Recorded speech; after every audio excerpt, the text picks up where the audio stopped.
Olá, você está ouvindo o Pudim, podcast unificado de diálogos multidisciplinares da UTF-PR. Hoje, o pudim está servido na mesa do professor Michel de Oliveira. Ele foi professor substituto do curso de Publicidade e Propaganda da Universidade Federal de Sergipe. Ele é fotógrafo, artista visual, escritor e arte educador. Ele também é doutor em Comunicação e Informação pela Universidade Federal do Rio Grande do Sul, mestre em Comunicação e especialista em Fotografia, Praxis e Discurso Fotográfico, ambos pela Universidade Estadual de Londrina, e graduado em Comunicação Social, com habilitação em Jornalismo, pela Universidade Federal de Sergipe. E, além disso, ele é autor de vários livros de contos e um romance. Hoje, como um episódio especial, o Pudim vai fugir um pouquinho dessa veia acadêmica e trazer o dulçor da literatura para essa entrevista, falando um pouquinho do fazer literário e um pouco também da vida e obra do Michel. Seja muito bem-vinda, Michel, e muito obrigada por aceitar conversar um pouquinho conosco hoje. Agradeço pelo convite, Nath, ao Pudim, por essa oportunidade de conversar e de bater esse papo. É sempre muito gratificante para quem cria conversar e poder falar da sua obra. Agradeço muito. Nós que agradecemos e vamos conhecê-lo um pouco melhor. Para começar, você poderia contar um pouquinho de você, onde você nasceu, como é que você veio parar em Londrina e por onde é que você andou depois disso? Eu circulei bastante. Eu sou do interior de Sergipe, de uma cidade chamada Tobias Barreto. E eu me criei lá, cresci nessa cidade, que tem por volta de 50 mil habitantes. E eu mudei para a capital, Aracaju, quando eu vim para a faculdade. E aí me graduei em Comunicação Social e Jornalismo, atuei como repórter, como editor nos veículos de imprensa local, e aí chegou um momento da vida que me deu vontade de continuar estudando e estudar fotografia. Eu sou fotógrafo também, e aí eu gosto muito de ler e pesquisar sobre fotografia. Eu tinha um projeto de pesquisa na área, e aí foi quando me dei conta que Londrina é referência na pesquisa em fotografia, com o professor Paulo César Boni, e aí foi quando eu mandei um e-mail para ele. Ele me falou do programa de pós-graduação em comunicação. Se eu prestasse a seleção e fosse aprovado, ele tinha interesse em orientar. E aí foi assim que eu fui parar em Londrina, e foi um período muito bom da minha vida. E aí depois disso, depois de Londrina, eu já saí para o doutorado no Rio Grande do Sul. Aí passei 4 anos em Porto Alegre, e depois do doutorado, no meio da pandemia, eu tive que voltar. E voltei para Aracaju e hoje estou aqui de volta à minha terra. Só um adendo, nós fizemos uma disciplina de mestrado em Londrina junto. Você estava no mestrado nesse período de Londrina, Isso. Né, Michel?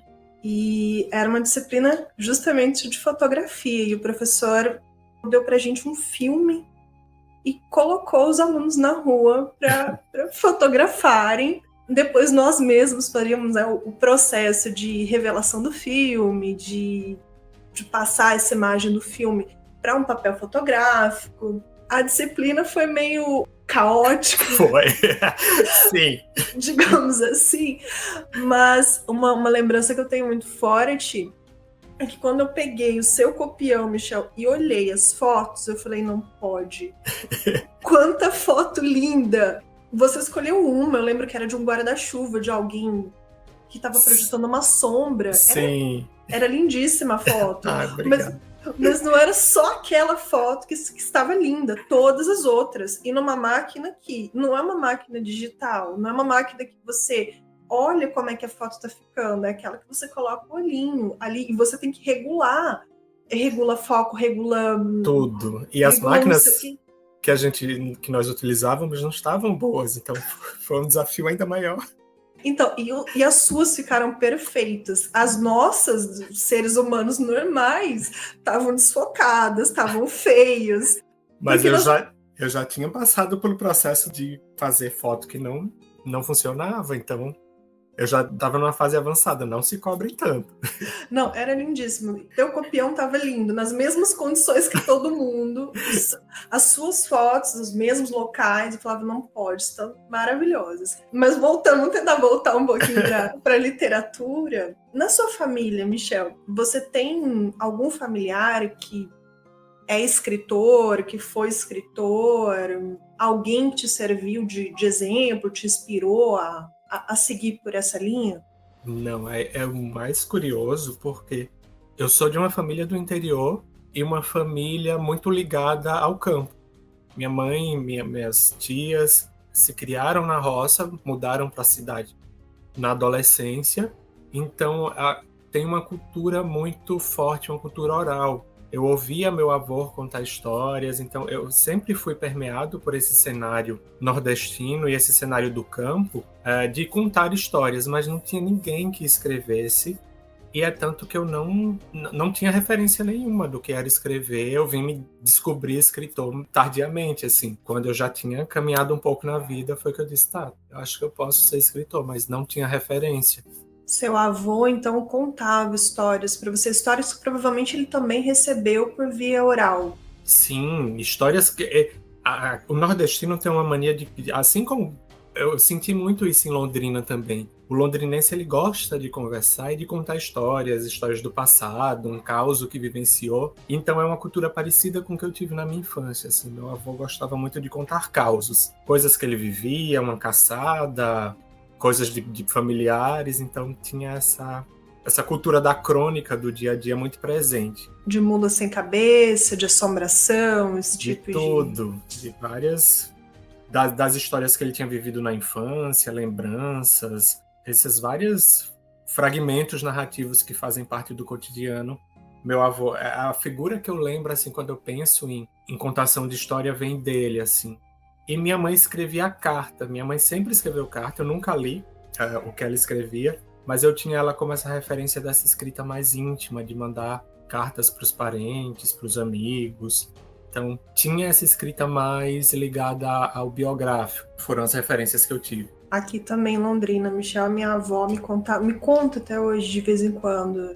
Eles acreditam no Saci Pererê, que o Saci veio e trançou o rabo do cavalo. Que esqueci o nome daquele personagem que tem é um cavalo com a bola de fogo na cabeça. A mula sem cabeça? Acho que sim, a mula sem cabeça. Eles acreditam que existe, que vaga pela noite.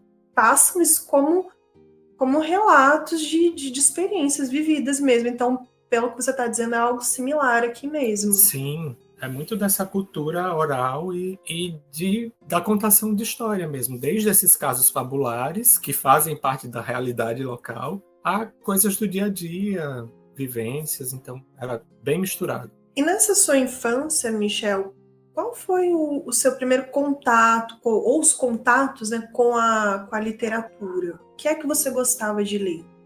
Eu sou de formação protestante, minha família é evangélica, e então eu sempre tive muito contato com essas produções bíblicas voltadas para a criança, e minha mãe me dava gibis, me deu muito gibi quando eu era criança, então minha mãe foi uma grande incentivadora do meu gosto de ler, o que é curioso, porque em casa ninguém costumava ler, mas ela incentivou que o filho lesse. Eu sou filho único, e aí ela me incentivava, tanto que eu aprendi a ler muito cedo, porque ela incentivava esse hábito da leitura. Então minha mãe foi essa grande incentivadora. E eu lia muito também livrinhos que eu pegava na biblioteca da escola, daquela coleção Primeiros Passos, O Escaravelho do Diabo.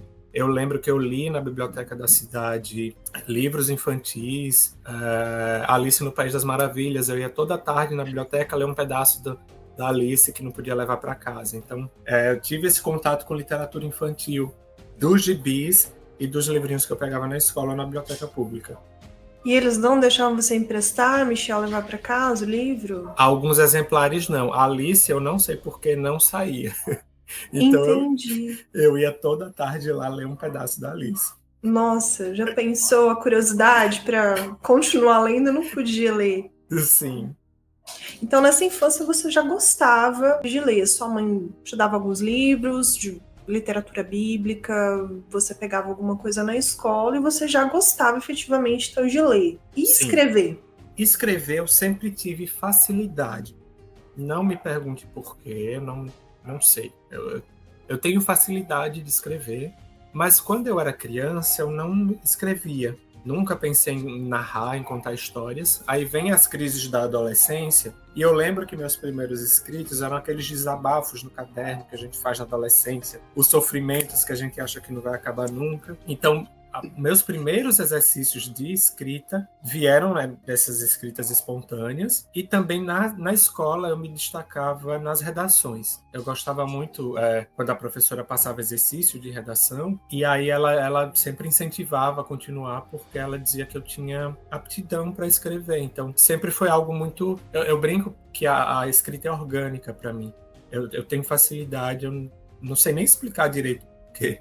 Eu entendo você, Michel, porque muitas vezes eu me sinto muito mais à vontade em me expressar por meio da escrita do que oralmente. Sim. Eu falo que eu consigo passar melhor a mensagem do que eu quero, muitas vezes pela escrita, do que eu conversando com você, o que talvez seja contraditório, mas comigo acontece assim. Não sendo. E eu fui um adolescente muito tímido. Eu ainda sou tímido, mas agora eu consigo circular socialmente. Então a escrita era uma forma de expressão. E eu tinha essa dificuldade de falar. Então, quando eu precisava explicar alguma coisa, eu escrevia, que eu tinha mais facilidade. E você já fazia poemas ou algum tipo de mini crônica ou não? Era só mesmo um registro do que você estava pensando ou sentindo? Isso, eu não tive a fase adolescente poeta, isso é engraçado. Vários têm, né? Eu tive. Não tive, porque eu sempre fui muito ligado à prosa.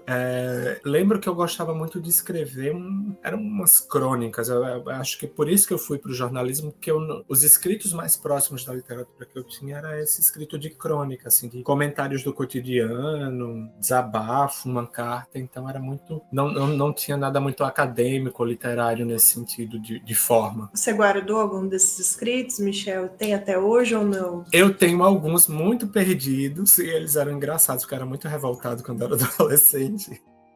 Eu tenho alguns deles, eu leio aí. Outros se perderam. Eu lembro que eu procurei uma vez minha pasta com as redações da escola e eu não encontrei. Acabou se perdendo nas mudanças. Tenta revisitar, Michel, esse Michel do passado, que eu acho que pode te render, no mínimo, bons contos. Sim, e é muito engraçado, porque vendo coisas que eu achei que eu tivesse adquirido com o tempo, eu percebi que já estavam lá nesses primeiros escritos. Eu falei, gente, curioso.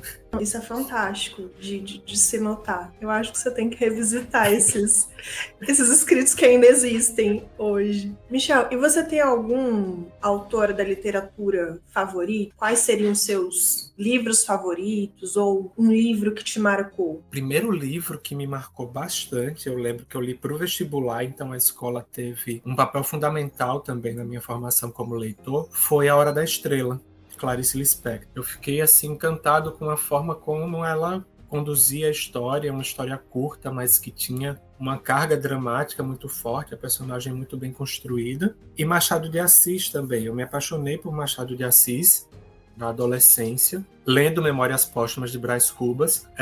Eu tinha em casa, minha avó é curiosa, eu tenho uma história curiosa, porque minha avó comprou uma coleção de livros de literatura brasileira, aqueles que a gente lê na escola, José de Alencar, Machado de Assis, Sim. Todos esses clássicos minha avó comprou para os filhos lerem. Só que nenhum dos meus tios se interessou pelos livros, e acabou que eu, como neto, herdei aqueles livros que já estavam meio empoeirados, e eu acabei lendo muita coisa de literatura clássica por causa dessa herança que minha avó deixou para a família, que foi essa coleção de livros que os vendedores saíam de porta em porta batendo. E aí eu peguei uma vez um livro, aí tinha lá Ao verme que roeu minhas carnes frias, lá a epígrafe do Memórias Póstumas. Eu preciso ler esse livro. E aí, mesmo espirrando com rinite, eu consegui finalizar e fiquei encantado com Machado de Assis. Então, assim, hoje dois autores que ainda são referências para mim, Clarice Lispector e Machado de Assis. São perfeitos. Eu sou suspeitíssima porque eu amo Machado de Assis. A escrita dele é perfeita. É incrível. Ele é contemporâneo, porque ele tem frases curtas e aquela sagacidade de analisar a sociedade é absurdo. Eu acho que esse português que ele utiliza, que já não é esse português falado atualmente nas obras dele, dá um charme a mais. Sim. Eu revisitei uma vez as obras dele em audiolivro. Então eu ia viajar e colocava Sim. o livro para ouvir. E mesmo você ouvindo, não é estranho. Para mim, fica lindo. E ele tem um registro oral, né? Assim, as frases são curtas, é tudo muito visual. Então, eu nunca ouvi os audiobooks dele, mas agora você comentando, eu fiz, não, deve funcionar muito bem. Maravilhoso. Te prende tanto quanto a leitura. E para viagens, é perfeito. Sim. E agora falando de você, Michel, quais foram os seus primeiros escritos de fato literários que você se recorda? Quando eu comecei a escrever, foi no finalzinho do mestrado, quando eu comecei a escrever ficção. Eu já tinha passado pelo jornalismo, eu já tinha ido para a escrita acadêmica, feito uma dissertação, e aí eu entrei meio que numa pequena crise. Tudo que eu escrevo é meio por demanda. As pautas que vêm do jornalismo não são escolhas minhas, até a dissertação também eu preciso me referenciar em vários autores. Aí eu senti a necessidade de ter um escrito meu, assim, que eu não precisasse prestar contas a ninguém ou me justificar, e foi quando eu escrevi os meus primeiros contos. Inicialmente eram contos avulsos, aí eu acabei reunindo e eles viraram meu primeiro livro, que foi o Cólicas, Câimbras e Outras Dores. Michel, no meio de um mestrado, que já é um tempo curto, são 2 anos para fazer as disciplinas, conseguiu fazer os seus contos. Foi no finalzinho já, quando eu já estava finalizando o texto. Eu sou sua fã, você não precisa fazer mais, Michel, porque não tem como eu ser mais sua fã. Não, é impressionante, realmente. É muito desgastante o processo do mestrado, ele exaure muito Sim. da nossa cabeça e o corpo, consequentemente. O tempo é muito curto. Eu só me dei conta quando era curto, quando acabou. É uma corrida contra o tempo. Muito, para você conseguir cumprir esse prazo. Você ainda conseguir escrever esses contos nesse meio termo, realmente é impressionante. E falando desse seu primeiro livro, ele foi resultado de um prêmio, um concurso, não foi isso? Isso. Você poderia então contar como é que foi esse concurso, quem concorreu, o que você ganhou, como é que foi esse processo? Posso sim. Eu tava escrevendo esses contos, assim, não tinha meio que... Eu não sabia onde ia dar. A ideia que vinha eu colocava no papel. Então, nesse início foi uma escrita muito espontânea. Vi uma ideia de conto, eu escrevia e guardava numa pasta no computador. E aí eu vi... Eu não tinha nem pretensão de publicar, foi tudo um pouco bagunçado no começo, porque eu não sabia nem qual era o caminho para a publicação. Aí foi quando abri uma chamada de originais do canal Carreira Literária, que hoje que fazia parte da editora 8,5 do Rio de Janeiro. Eles abriram uma chamada de originais para conto, romance e poesia, e aí foi quando eu sentei para ver o material que eu tinha escrito. Eu fiz, tá, o que é que eu tenho aqui? E aí eu comecei a organizar aqueles contos como um livro, inscrevi o original, tinha escritores e escritoras de todo o Brasil. Eu não me lembro quantos foram inscritos, mas foi um número considerável, e eu fui um dos finalistas. Acho que eles escolheram 5 finalistas por categoria. 5 da categoria prosa e 5 da categoria poesia.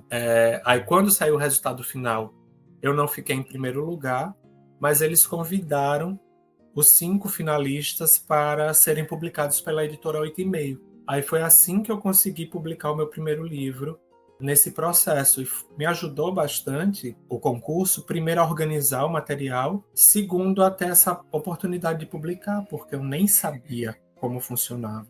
Não tinha nenhum acesso ao mercado literário. Então foi um pontapé muito importante assim, para eu me entender enquanto escritor e entender que eu podia escrever ficção e publicar. E esse livro é um dos meus preferidos, acho que até hoje, Michel. Cólicas, Câimbras e Outras Dores. Porque eu me vejo muito naquilo que você escreve, em muitas coisas, na forma como os personagens sentem. Eu acho que eu cheguei a comentar com você até que um dos contos que me marcou foi o do japonês. Sim.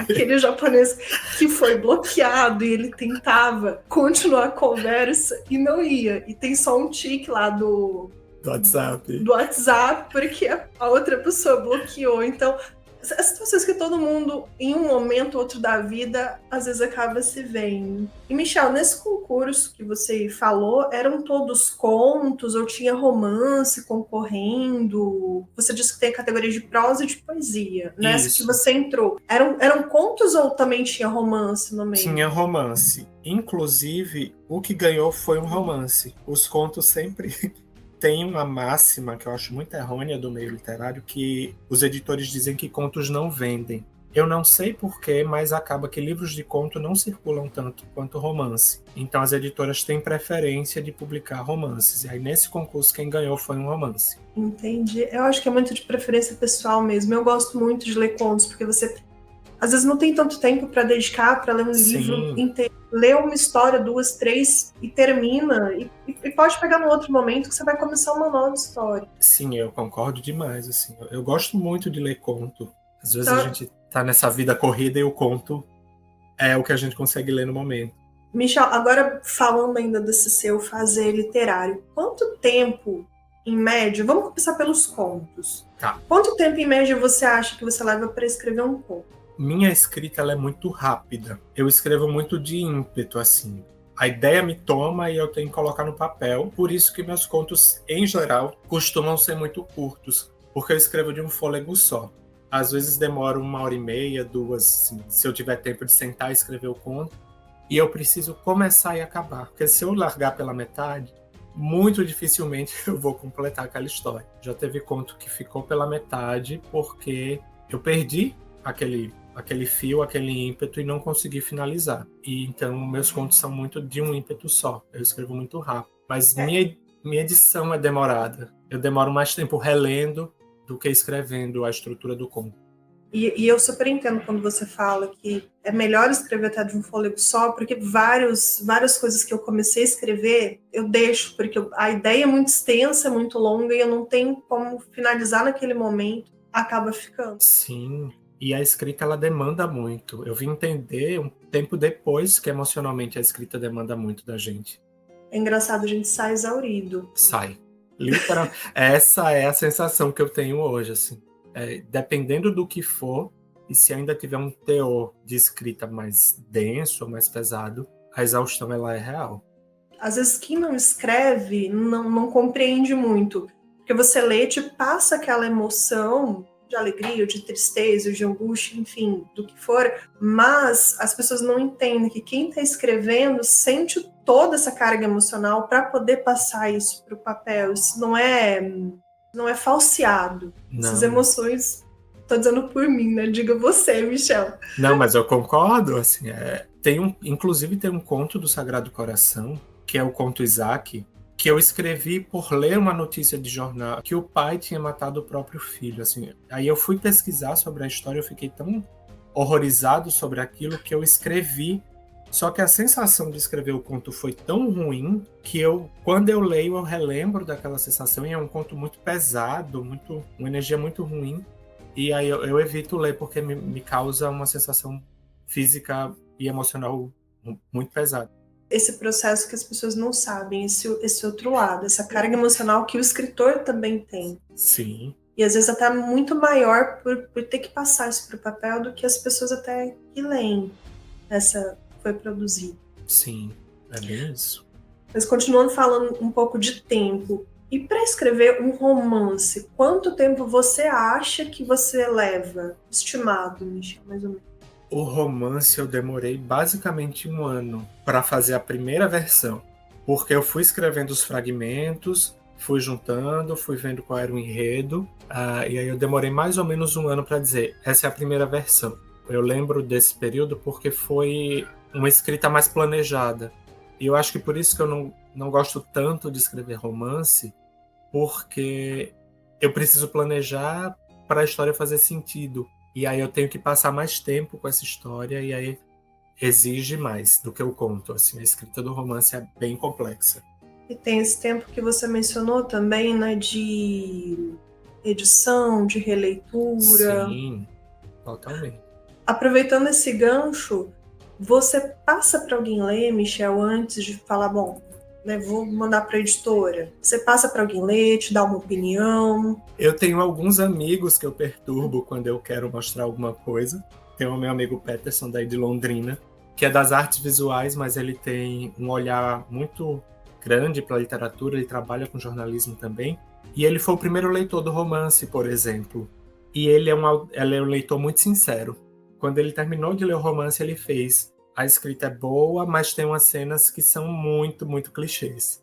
E aí foi esse feedback que ele me deu que eu fiz. Eu quero que parte da história seja meio clichê, mas eu não quero que ela caia no clichê por inteiro.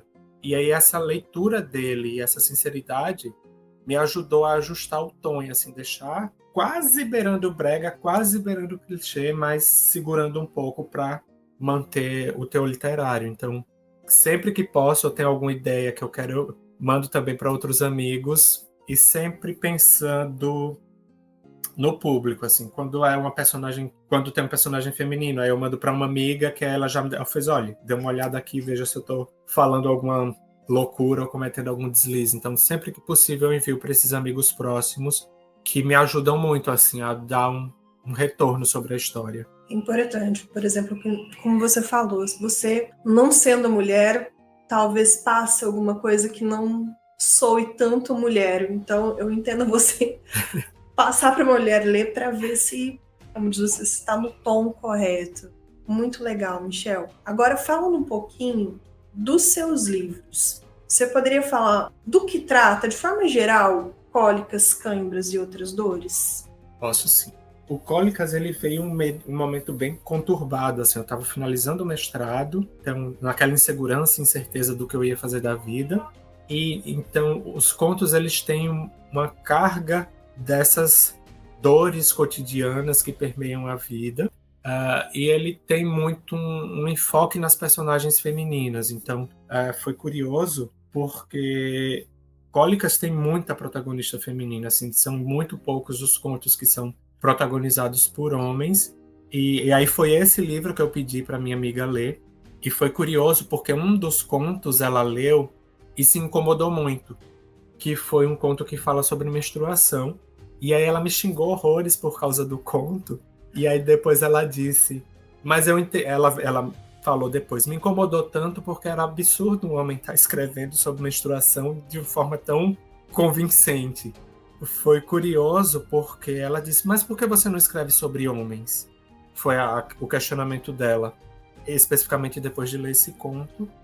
E aí foi quando eu fiz, eu acho as histórias dos homens em geral meio chatas. E aí foi quando eu percebi que transformar essas histórias que eu achava meio chatas, eu podia transformar isso em material literário. Aí foi quando nasceu o Sagrado Coração do Homem, que tem um protagonismo masculino e tem essa lógica de criticar o universo do machismo, especificamente, desse homem hegemônico, veio muito dessa crítica que minha amiga fez. Então, já que eu tinha me dedicado esse primeiro livro a um olhar sobre esse ponto de vista feminino, que era um ponto de vista feminino clichê, ligado à dor, à violência, que a gente vê muito recorrente, e aí ela me instigou a buscar outros olhares, e aí foi quando eu fui escrever sobre o universo masculino. Então, agradeço muito pela crítica que ela fez, que acabou me rendendo uma outra obra. Que é o Sagrado Coração do Homem. Isso, que foi o meu segundo livro publicado, também de contos.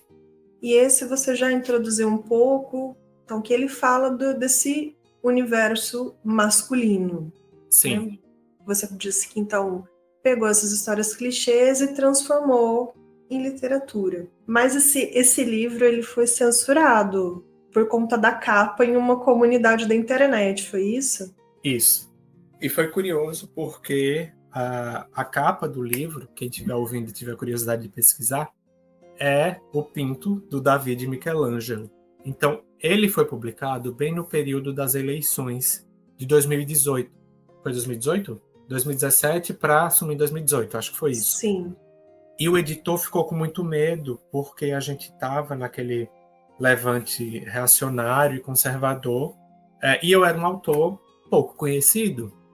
E aí ele tinha medo de, por causa da capa, não conseguir que o livro circulasse. Eu fiz, olha, como ninguém me conhece, provavelmente eu não serei lido do mesmo jeito, então eu prefiro manter a coerência conceitual da obra, já que a capa casa perfeitamente com o conteúdo do livro, e manter a capa. E aí acabou que a capa virou um sucesso. Muitas pessoas compraram o livro por causa da capa. Tá brincando, não foi. Sabia disso. Óbvio que recebi xingamentos na época, muitas pessoas criticando que capa absurda, que mau gosto, mas algumas pessoas compraram por causa do impacto visual da capa. E aí passou o tempo, essa história do medo de que o livro poderia ser censurado não vingou, mas recentemente eu tentei fazer uma postagem da capa em um livro de venda de pessoas de esquerda na internet, e o livro foi censurado e eu não entendi por quê. Eu tentei conversar com a moderadora, ela não deu nenhum retorno e me baniu da comunidade. E aí eu fiquei assim, pensando mil coisas. Eu fiz, gente, como a gente passou por todo esse período absurdo do último governo e o livro circulou livremente, e agora, quando eu achei que tudo tinha passado, acontece isso. Assim, foi meio impactante. Eu não consigo entender algo assim acontecer, porque a capa, para quem não viu o livro, é a genitália do Michelangelo, como o Michel mencionou, mas é de uma estátua, e é uma fotografia vista de um ângulo de baixo, meio de baixo para cima, não é, Michel? Sim, tá de não cabeça é uma coisa para baixo. E virado de cabeça para baixo, não é uma coisa muito evidente que você coloca na sua frente e remeta a algo, vamos dizer assim, algo obsceno. Não, para mim, não é. E você lendo o título da obra, O Sagrado Coração do Homem, você consegue fazer a ligação. Que a obra trata de algo ligado à masculinidade que aquilo está querendo representar. E por ser uma obra de literatura, eu entendo menos ainda a censura. Eu fiquei muito chocado. Então eu vi a sua postagem no Facebook, falei, gente, não... E me espantou porque, assim, já não tinha mais razão de ser. O livro, a capa tá no Google, nas livrarias, então, assim, eu nem imaginei que pudesse mais acontecer. Eu fiquei bem chocado. Não, é coisa que, se a pessoa não respondeu para se defender o que é que ela pensou, a gente também não tem como adivinhar. Não tem. Incrível. Agora eu queria que você falasse de um, Michel, que eu ainda não tenho, mas eu vou me retratar disso, eu vou tentar adquiri-lo. Fatal Error. É mais um livro de contos e ele tem uma abordagem mais tragicômica. Assim. Algumas pessoas leem meus contos e, apesar de eles terem temas muito densos, em um ou outro conto as pessoas falavam tem certo humor nesse conto. E aí, no Fatal Error, eu peguei esse humor para discutir essas questões ligadas à tecnologia e aos usos exacerbados que a gente tem de redes sociais. Então eu brinco que o Fatal Error é um livro levemente distópico sobre a nossa realidade que a gente vive hoje. Então, excesso de rede social, like, a exacerbação da tecnologia e os impactos disso nas várias instâncias da vida, dos relacionamentos ao sexo até a morte.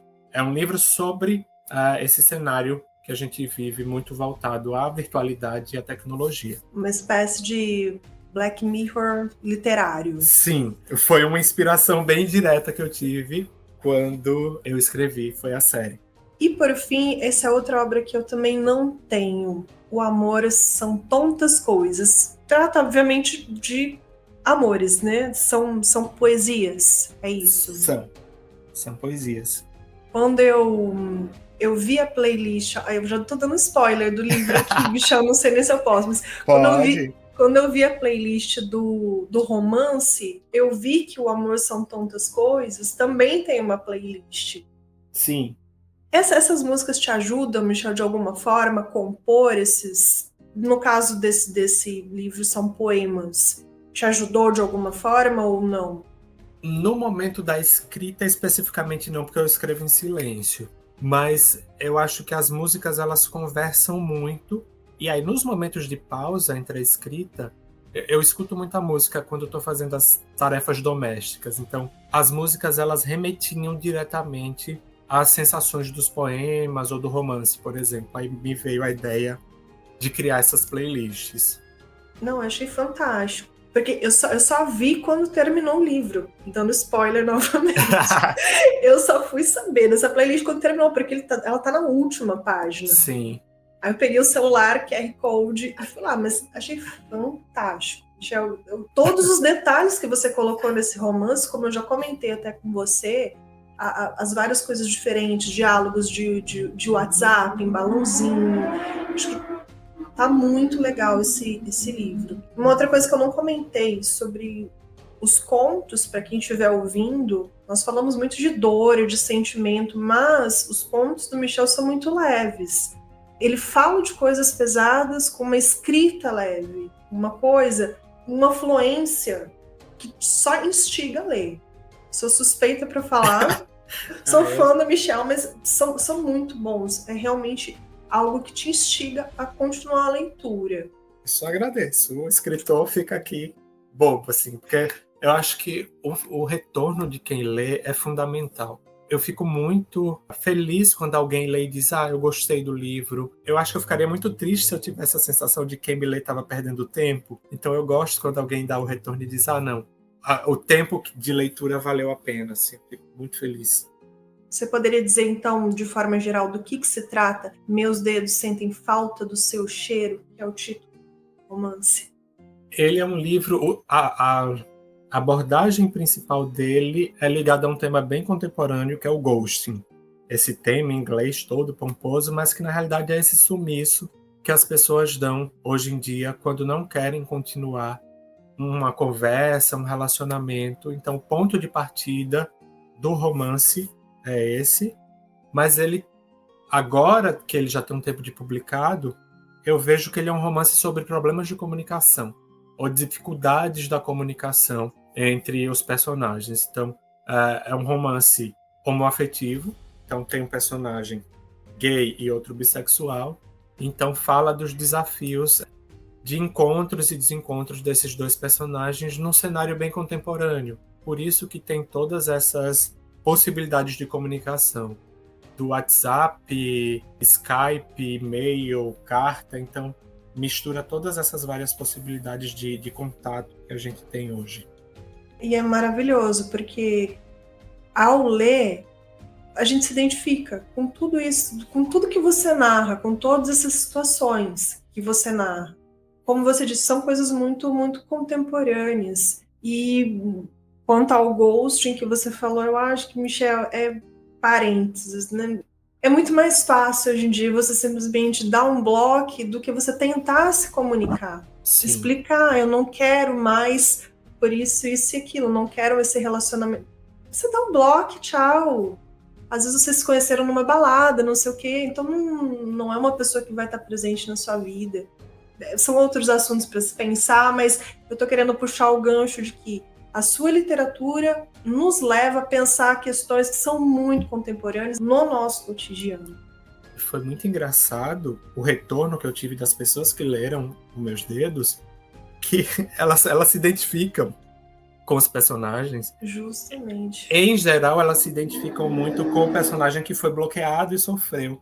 Mas eu tive uma menina que me mandou uma mensagem, ela fez, eu fui o outro personagem aqui. Eu fui quem deu bloco. Aí ela fez, e eu fiquei pensando depois o que aconteceu, eu fiz, não se martiriza tanto, porque a gente também não tem muito controle sobre isso, mas eu fiquei impressionado como de fato é um tema muito recorrente, assim, hoje em dia. Essa questão dos relacionamentos, da rede social, do ghosting, do block, assim, achei bem curioso como é bem, de fato, muito recente. Essa sua literatura leva para esse lugar de buscar coisas lá no meu passado. Bom, mas o bloco não é só uma coisa de hoje. Tava lá no meu eu do passado, eu já fiz isso, hoje eu não faria, eu faria diferente, mas porque a minha consciência é outra. Sim. Mas a tua literatura leva esse tipo de reflexão sobre as nossas próprias experiências, e eu acho isso fantástico. E falando desse seu romance, Michel, você teve você já falou um pouquinho disso, mas se puder falar um pouquinho mais, você teve alguma inspiração específica, alguma situação, alguém que você conheça, não sei, para esse romance? Além das vivências pessoais que eu tive, que foi o ponto de partida, assim, foi curioso que eu vivi uma situação de ghosting, mas que até então eu pensava que não ia ter muito desdobramento, e acabou que serviu de gatilho para eu escrever o romance. Mas teve também uma experiência que acho que só quem lê vai entender mais diretamente essa relação, mas eu fiz parte da minha pesquisa aí no cemitério de Londrina, o cemitério do centro. Sim. E como ele é muito ligado ao entorno, à cidade, as pessoas passam por ali. Em um desses trajetos que eu fiz, eu me dei conta que as pessoas que eram enterradas juntas, em casal, eram só casais heterossexuais. Então essa imagem acabou sendo um pano de fundo para a escrita do romance. Então quem se interessar e ler vai ver que o desdobramento do romance tem a ver com essa imagem que ficou muito fixa. Inclusive o cenário, né? Eu utilizei esse cenário da cidade de Londrina como o cenário do romance. Me lembrei da relação que você está dizendo do personagem com o cemitério. É um pedido que ele faz. Fantástico, Michel, você fazer essa correlação disso do seu romance. E para escrever os outros contos? Você já falou um pouquinho que você lê uma notícia, ela é transformada em conto. O que mais te serve de inspiração para virar um conto? Os contos, eles vêm muito de uma vivência que eu tenho com o cotidiano. Então, por exemplo, eu escrevi muito quando eu estava morando em Porto Alegre, porque lá eu andava muito a pé. Eu ia e voltava andando da faculdade, e nesse trajeto tinha muitas pessoas, muitas cenas. Foi um momento de crise do país, então tinha muitas pessoas em situação de rua. Então, essas cenas que me chocavam na rua acabavam me instigando a escrever contos. Não necessariamente sobre aquelas histórias, mas essas cenas, essas vivências do cotidiano me suscitavam uma emoção, uma imagem, uma frase, e isso acabava me incentivando a escrever um conto. Então, acho que até o próprio teor bem contemporâneo dos meus contos vem dessa vivência do cotidiano. Ou andar de ônibus, ou uma história que alguém me contou. Então, essas várias facetas do cotidiano me fascinam muito, assim, a escrever. E desse Michel, que era um Michel da infância, da adolescência, que não passou, como você disse, por essa fase do adolescente poeta, como é que você chegou no Amor São Tontas Coisas?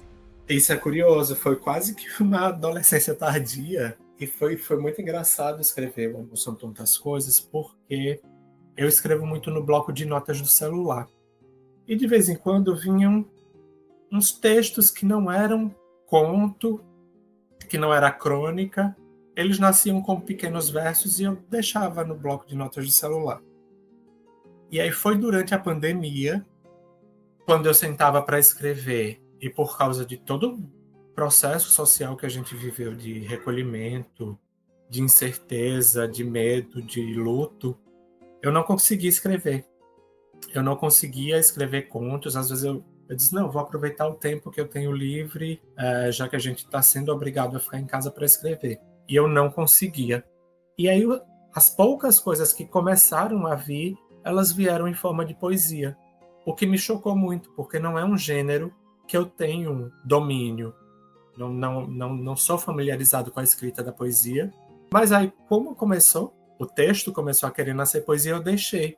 E aí eu fui reunindo esses vários escritos que eu tinha no celular, e eu percebi que era um volume maior do que eu imaginava. E aí foi quando abri o edital da Lei Aldir Blanc, a lei emergencial para ajudar os artistas, durante a pandemia, e eu vi que dentro daquelas poesias eu podia fazer uma obra. E aí eu sentei para ver quais eram todas essas poesias, e eu vi que tinham duas linhas.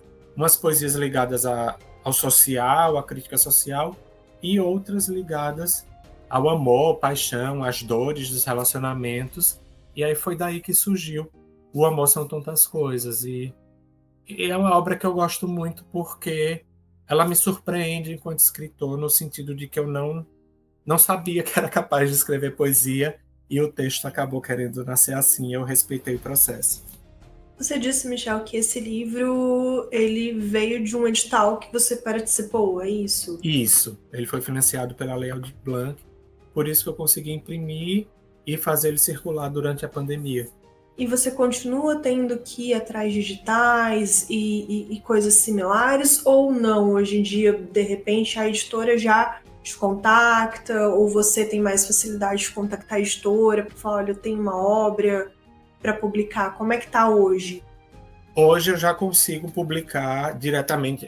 Desde que eu publiquei o Sagrado Coração, eu estou na editora Moinhos, e aí eu continuo nela. Mesmo o livro de poesia, ele foi publicado pela Moinhos, só que como foi durante o período da pandemia, como a própria editora estava com menos vendas, acabou que o dinheiro do edital ajudou, inclusive, a custear a revisão, impressão. Então foi nesse sentido que o valor do edital ajudou, mas a editora hoje ela publica minhas obras sem eu precisar financiar, como era no começo. Fantástico. E uma pergunta um pouco mais pessoal, não sei se você soube de algo assim, mas em alguns dos seus textos você usa uma linguagem um pouco mais explícita, no sentido de sexualidade, por exemplo. Você soube de alguma criança que quis comprar seu livro, ou então de alguma mãe que queria comprar para o filho, e de repente alguém mais conservador? Sabe se houve algum caso assim? Diretamente não, mas esses dias eu estava vendo na Amazon os comentários que eles colocam nas avaliações de cliente, e uma das pessoas que leu o livro foi ler o Sagrado Coração do Homem pensando que se referia ao sagrado masculino. Sim. E aí disse que não era o que esperava, então teve esse caso. E teve um caso engraçado quando eu lancei o Cólicas, porque ele ficou na vitrine de uma livraria em Porto Alegre, lá no centro de Porto Alegre, e o livreiro me contou depois que uma senhorinha viu na vitrine o livro e comprou. Só que quando ela estava no caixa, ela disse que sentia muitas dores, e eu não sei se ela pensou que era um livro de medicina, algo assim, por causa do título, e ela levou o livro. Eu fiz, mas por que vocês não avisaram que não era um livro de medicina, ou sei lá o quê? Então teve esse caso da senhorinha que comprou desavisada, e eu não sei qual foi o resultado, porque a gente não tem o depois, mas o livreiro vendeu a senhorinha pensando que era um livro, sei lá de quê. É que eu tô rindo mais baixo aqui, já pra não comprometer o áudio, mas gente... Aí essa foi a história mais engraçada envolvendo, que eu soube, né? Eu lembro de uma postagem sua no Face, você tava com uma foto com alguém, aí a legenda da sua foto era assim, as vergonhas a gente esconde. Sim, ali foi no lançamento, ali foi o escritor Assis Brasil, pessoa maravilhosa, foi um dos incentivadores da minha literatura. Ele foi ao lançamento e ele, como um bom lorde, ele escondeu as vergonhas da capa do livro. Eu achei muito divertido. Não, fantástico, porque na foto é nítido que ele tá um pouco constrangido. Você tá ali sorrindo ao lado dele, ele tá escondendo. E a legenda ficou fantástica. E dentre tudo que você publicou, Michel, você tem algum conto ou poesia que você fala, não, esse aqui é o meu favorito? Eu acho que favorito não, assim, varia muito do meu humor. Eu tenho um livro favorito. Eu tenho o Xodózinho, que é o Sagrado Coração.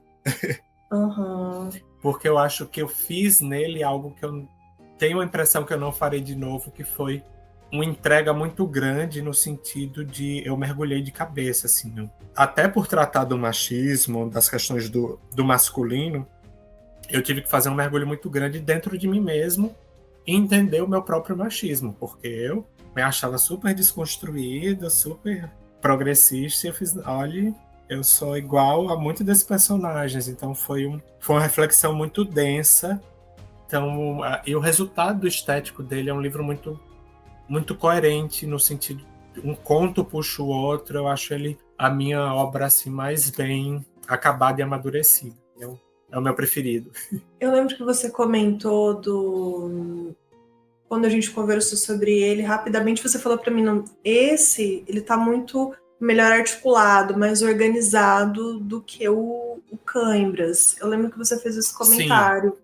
Como eles seguem uma estrutura bíblica, os capítulos eles se organizaram e a editora quer fazer uma reimpressão.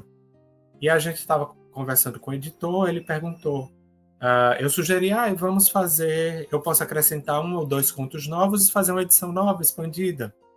E eu simplesmente não consegui encaixar os contos novos sem atrapalhar a estrutura. Eu fiz, então o livro quer continuar do jeito que ele foi concebido, eu escrevo outro com os contos novos, porque eu não consegui.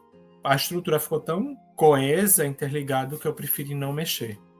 Esse seu fazer literário, Michel, você já comentou um pouquinho, que são coisas do cotidiano que você transforma em poesias ou até mesmo no romance. E dentro disso, você tem algum horário preferido para escrever ou não? Quando vem aquela intuição, você precisa parar e escrever?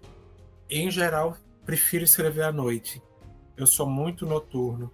Pela manhã eu não funciono, eu sou muito lento durante a manhã, assim, minha cabeça demora um pouco a entender que eu acordei.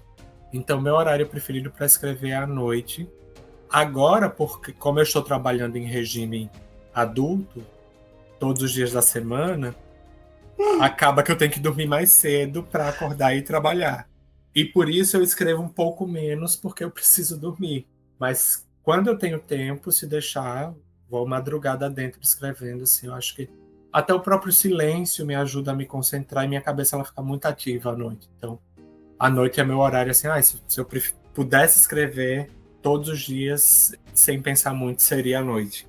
Não tem telefone para incomodar, não tem pessoas te chamando, não tem tanto calor. Até os barulhos externos, né? Como as pessoas estão Sim. dormindo, eles são mais suaves. Eu adoro a noite, sou suspeita que adoro a noite. Tem uns escritores que acordam de manhã, tomam café e escrevem. Eu não consigo. Michel, como é que você consegue escrever de uma forma tão realista como você se escreve? Então, por várias vezes eu já mencionei aqui, a gente consegue se ver nas situações, a gente consegue pensar outras coisas, porque você tem esse contato com a realidade muito forte, acho que a gente consegue imaginar a situação. Como é que você desenvolveu isso? Ou você indica algum curso para quem, de repente, quiser adentrar essa escrita literária? Eu acho que a impressão que eu tenho é que isso vem muito da observação, mas é uma herança também que eu guardo dos meus tempos de repórter. Esse flerte muito forte com a realidade, ou com uma escrita muito realista. Porque eu percebo que isso é muito marcante em tudo que eu faço. As pessoas percebem também, quem lê diz, nossa, parece que estou vendo acontecer na minha frente. Então acho que veio muito dessa observação natural que eu já tenho, de ser um curioso do cotidiano, mas eu acredito que o jornalismo e o dia a dia em redação ajudou a apurar essa observação e essa percepção do cotidiano.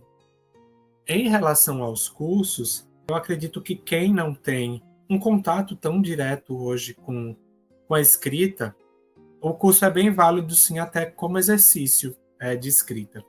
Eu fiz um curso só de escrita, foi o curso de escrita criativa do professor Assis Brasil, que é escritor e professor, um dos pioneiros da escrita criativa aqui no país. Ele dá aula lá na PUC, do Rio Grande do Sul. Foi ele quem escondeu a capa do Sagrado Coração, porque ele, como um bom lord, um bom gentleman, ele guardou a capa. E foi uma experiência muito boa, porque, no meu caso, não especificamente com a experiência com a escrita, porque como eu vim do jornalismo, o jornalismo é tenso demais para a gente ter que escrever. Eu tinha que escrever uma matéria em meia hora. Então, o traquejo do texto, ainda que não fosse um texto ficcional, eu tinha essa experiência com o texto. Mas a oficina foi fundamental para eu me entender como escritor, porque eu me criticava muito quando eu comecei a escrever. Eu era muito implacável comigo mesmo e eu achava que eu tinha que ganhar um prêmio para me assumir escritor, ou achava que eu tinha que fazer um monte de oficina. E tendo aula com o Assis Brasil, que é extremamente generoso e que tem um olhar muito, muito carinhoso para o que os alunos produzem, aquilo me ajudou a entender que eu fiz, não, tá, eu sou um escritor, eu não preciso ganhar prêmios ou publicar por uma grande editora. Se isso acontecer, será maravilhoso. Mas eu tenho que respeitar o meu processo hoje. E aí isso me ajudou, a oficina me ajudou nesse sentido, assim, a ganhar essa confiança que eu não tinha no começo. Então eu indico para quem quer escrever, principalmente quem não tem esse contato tão direto com a escrita é uma oportunidade de aprofundar, de investigar. Para quem não tem a oportunidade de fazer um curso, o professor Assis Brasil escreveu um manual de escrita criativa, se eu não me engano é Como Escrever Ficção, o título, que é uma síntese das aulas dele. É um livro muito bom, foi publicado pela Companhia das Letras. Eu recomendo muito para quem tem interesse em escrever ficção. Vou anotar também a dica, agradeço muito. E agradeço, Michel, você pela disponibilidade para essa entrevista. Para finalizar, eu queria te fazer um pedido, caso você possa atendê-lo. Se você poderia ler um trecho, qualquer um, de preferência, de uma das suas obras, só para a gente finalizar com esse gostinho do que é a escrita do Michel. Eu vou só pegar aqui o livro rapidinho, tá aqui do lado, para ler um trecho. Sim. Voltei. Deixa eu achar aqui. Eu vou ler um trecho do Meus Dedos Sentem Falta do Seu Cheiro, que é o meu romance. E é o trecho que dá título à obra. Eu acho que ele tem uma síntese do tom que tem o romance, então pode dar uma ideia para quem tiver interesse de ler. Só por aqui. O trecho que eu vou ler é intitulado Monólogo 13. O tempo manca pelos segundos. A visão do seu rosto desbota, fica imprecisa. Mas basta fechar os olhos e lembrar os contornos na ponta dos dedos. Minhas falanges veem você. Estremeço com a lembrança que ganha relevo na obscuridade da memória. Posso te enxergar no escuro. Não preciso te ver. Basta sentir seu corpo pulsar, ainda que à distância. Meus dedos sentem falta do seu cheiro. Querem você em braille, palpável, presente. Dispenso todas as imagens se puder desafiar a física e tocar sua matéria. Ocupar seu corpo no meu, ambos no mesmo espaço. Olhos estão restritos ao exterior.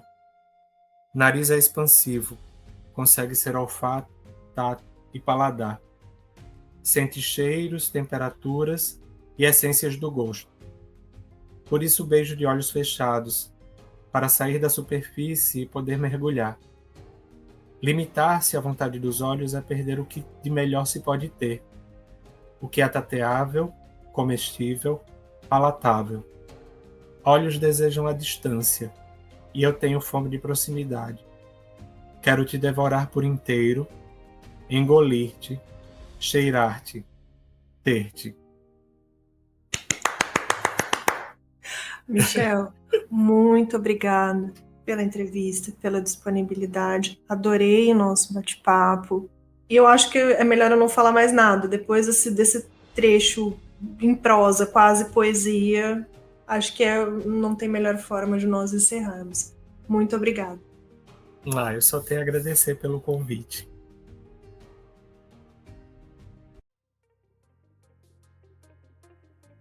Esse foi mais um episódio do Pudim, o podcast unificado de diálogos multidisciplinares, um projeto de extensão da UTF-PR.